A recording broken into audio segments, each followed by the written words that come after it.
Prince Zever paced the gleaming floors of his royal chambers, a room that had always symbolized power and control. Yet tonight, the walls felt like they were closing in. The air was heavy with the kind of silence that only came before disaster. He'd always known that the politics of the Zalorian Empire were treacherous, but never had he imagined they would come for him so soon. The doors to his chambers slid open, but it wasn't his usual entourage. Instead, a squad of royal guards, faces he recognized, men who had sworn loyalty to his bloodline, stood there, weapons drawn. There was no explanation, no hesitation in their eyes. They had been sent with a purpose, and Zever knew exactly what it was. His mind raced back to his childhood, where from the earliest years he had been trained for leadership. Lessons on war tactics, diplomacy, and the ruthless art of maintaining power had been drilled into him. In a society where status was everything, loyalty had always come second to ambition. But this was a new depth of betrayal. His family, the very blood that had raised him, was casting him aside like a pawn to be sacrificed. By order of the Emperor, one of the guards intoned coldly, stepping forward. Zever caught sight of the vial in his hand. Poison. A clean death, but a death all the same. This was no mere assassination attempt. This was orchestrated, planned by those closest to him. His brother, no doubt. The only one who stood to gain from his demise. With the speed of a man who had trained for this all his life, Zever grabbed for his weapon, but it was too late. 2 guards held him down while the third forced the poison into his mouth. He choked, gagging on the bitter liquid, his body immediately reacting as the toxin began its work. His limbs felt like they were on fire, his vision blurred, and as he collapsed to the floor, his last thought was of the cold cruelty of it all. When he woke, it was not in his chambers. The air was colder, thinner, and the ground beneath him was no longer the polished marble of the palace, but hard, cracked earth. He blinked against the harsh light, trying to piece together what had happened. A battlefield, he recognized it from the reports. A wasteland on the far reaches of his homeworld, long abandoned after the last war. They had dumped him here, away from prying eyes. A final insult. To die alone, forgotten, in a place where no one would think to look for him. His head throbbed with pain, the poison still coursing through his system. His body was weakened, his strength failing. The Zalorian race, proud and arrogant, believed themselves above all others. Their way of securing power was brutal, efficient. And they believed, perhaps rightly so, that no one would risk themselves to save a fallen prince. Helping him would mean going against the Empire, and no one was foolish enough to do that. Not the other alien species, who only sought to gain favor with his treacherous family. And certainly not the humans. Humans. A race so small, so insignificant in the grand scheme of galactic politics that they were hardly worth mentioning. Zalorians barely even considered them a species, more like a pest that occasionally rose to the level of nuisance. Their presence in the galaxy was tolerated, but they were never taken seriously. As he lay there, every muscle aching, Zever couldn't help but think how ironic it all was. The heir to one of the most powerful empires in the galaxy, reduced to this, dying on an empty battlefield, forsaken by the very people who should have been at his side. Time passed in a blur. Hours? Days? It was impossible to tell. His thoughts grew more disjointed as his body weakened further. He had always believed that power was what defined a ruler, that fear was the greatest tool. Yet here he was, powerless, afraid, and utterly alone. In his delirium, he thought he heard something, a faint noise cutting through the haze. Voices? No, that couldn't be right. He was hallucinating. But the sound grew louder, clearer. Footsteps crunching across the dirt, the clink of armor, and then voices. He strained to listen. They were speaking, but not in the sharp, formal tones of his people. No, these were rougher, more casual. Human voices. Impossible. His fading mind clung to the idea. It had to be the final tricks of a poisoned brain. There was no reason for humans to be here, in the middle of a war-torn wasteland. They had no stake in this conflict, no reason to intervene. But then, through the fog of his vision, he saw them. Shapes moving closer. Not Zilorian, not any species he recognized from the galactic elite. Humans. They were unmistakably human. Zeva's breath caught in his throat. This was it. The end. He had always thought his death would be at the hands of one of his own kind, not some random human scavengers picking over the remains of a battlefield. He wanted to speak, to curse them for witnessing his disgrace, but his body betrayed him. All he could do was lie there, barely conscious, as they approached.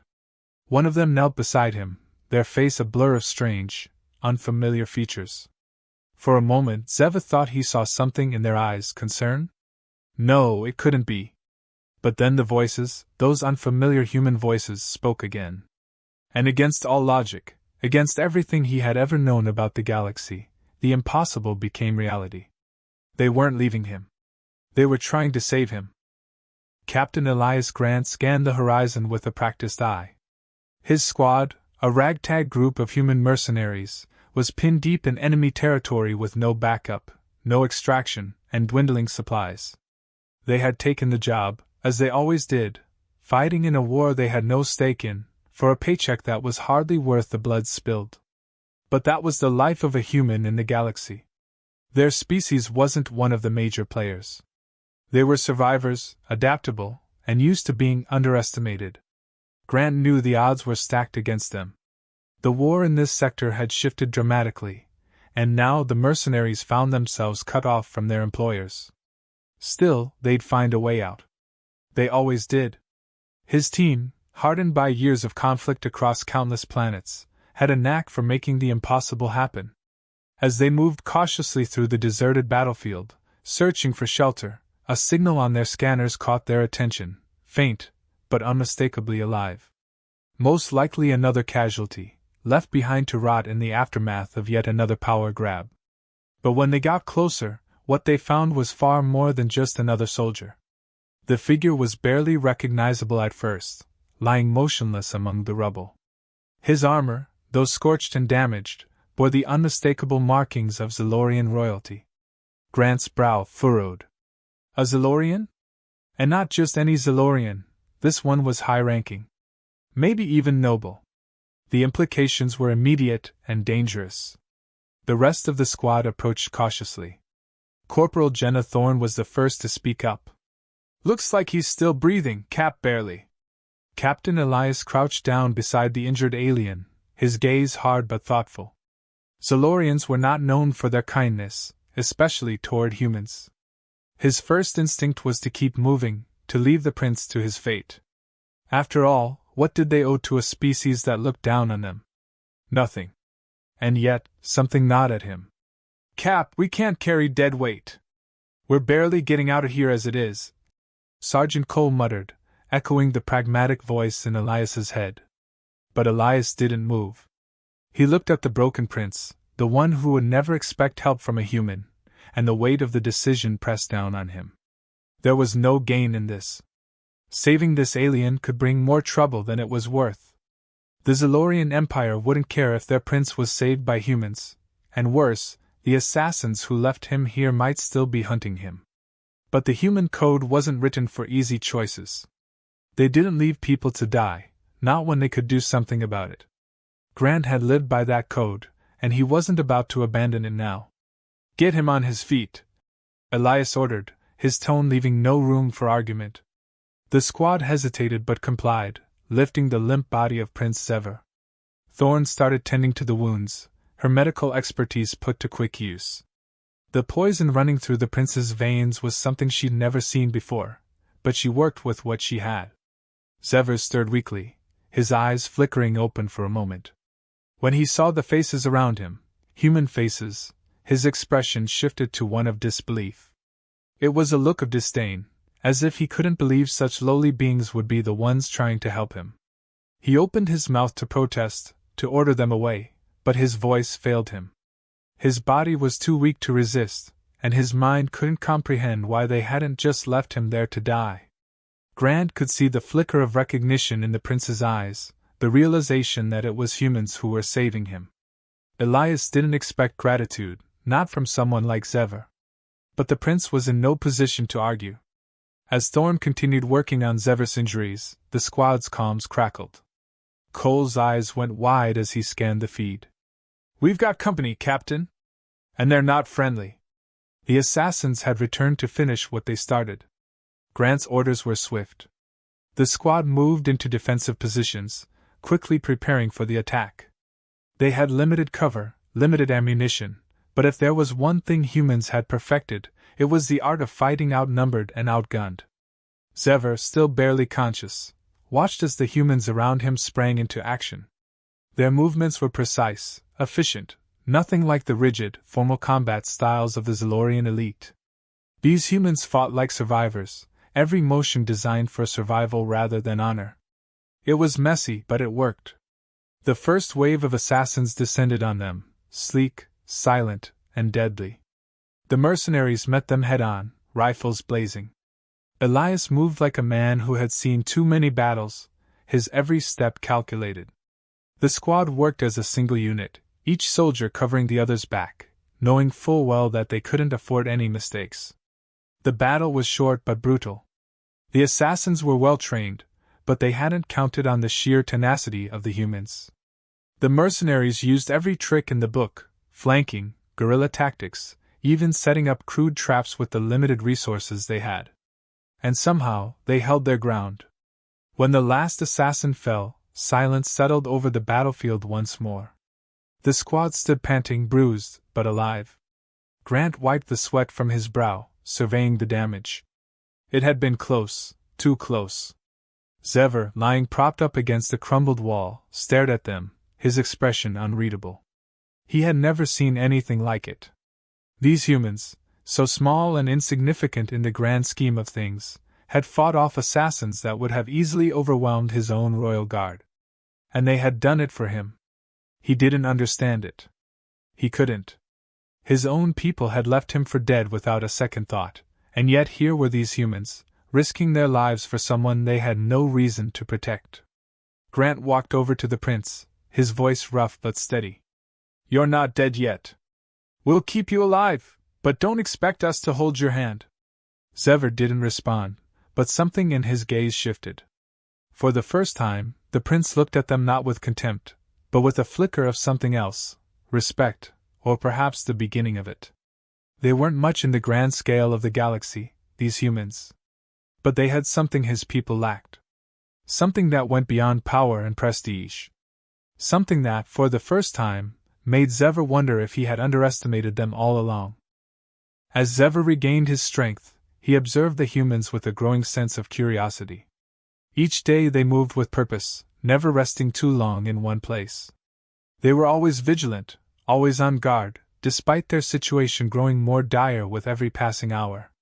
He noticed how they communicated, efficient, direct, without the formalities or pretensions that Zalorians would have clung to even in a crisis. They were outnumbered, deep in enemy territory, with no reinforcements coming, yet their resolve never faltered. Zever had always believed his people were the pinnacle of strength in the galaxy, bred to rule and dominate. Yet here he was, relying on humans, beings his empire had dismissed as insignificant, to stay alive. At first, he had kept his distance, observing them with disdain, convinced their help was a short-term calculation. Surely they expected some kind of reward, or perhaps they were hoping to use him as leverage in galactic politics. But as days passed, he began to realize they wanted nothing from him. One night, as they huddled in a makeshift camp, Zever, now able to speak more clearly, broke the silence. "Why?"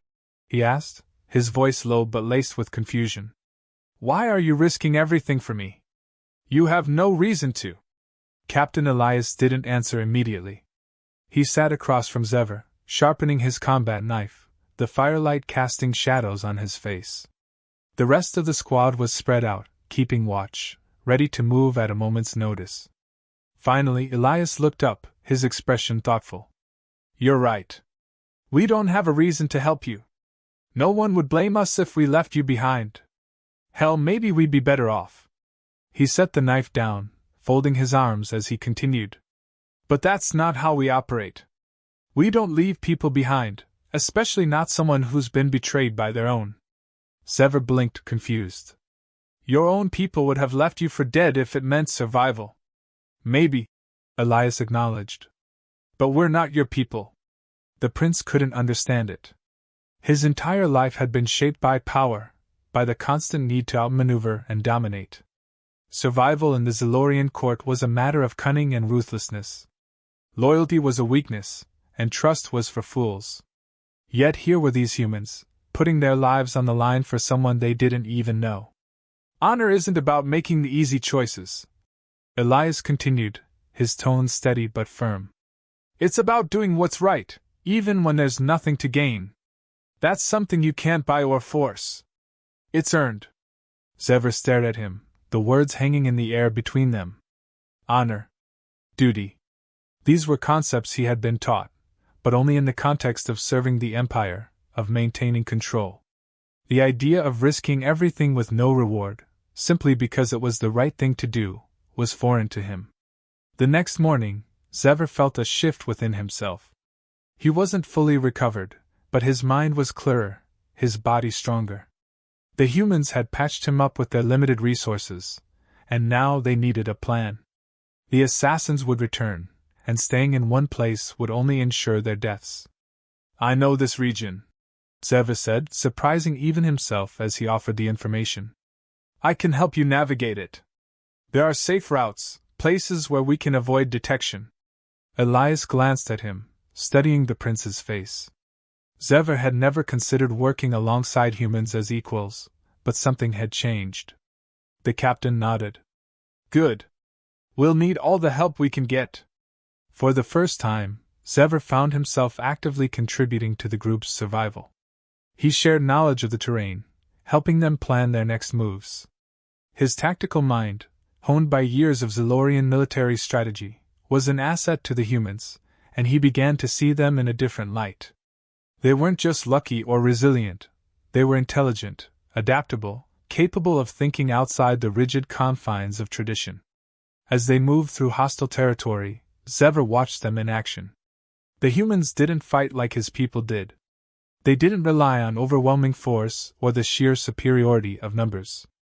Instead, they used guerrilla tactics, outthinking their enemies at every turn. They set traps, ambushed patrols, and moved with a fluidity that impressed even someone as proud as Sever.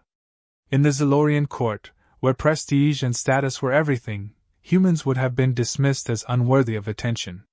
Yet now, Sever saw that their methods, born of necessity, shaped by centuries of being the underdogs in a vast galaxy, were effective in ways that his people had never considered. After one particularly close skirmish, where the humans had outmaneuvered a larger force, Sever found himself marveling at their ingenuity. Your people, he began, unsure how to phrase it. They're not what I expected. Elias chuckled. We get that a lot. No, Sever said more seriously. I mean it. My people, we're taught that strength is everything. That power comes from control. But you don't fight for control. You fight for each other. Elias regarded him for a moment, then nodded. That's the difference between us and most of the galaxy. We're not in it for glory or power. We fight because we have to. Because if we don't look out for each other, no one else will.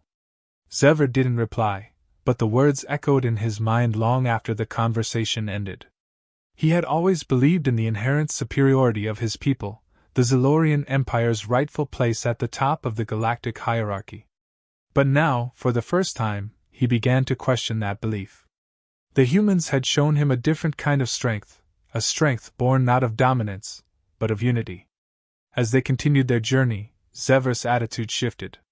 He no longer viewed the humans as inferior or insignificant. They had saved his life without asking for anything in return. They had risked everything to keep him safe, not because of his title or his status, but because it was the right thing to do. And now, as he looked ahead to the uncertain future, Sever found himself wondering if perhaps it wasn't his people who were the true leaders of the galaxy, but these humans, these underdogs who had shown him what it meant to truly fight for something bigger than oneself.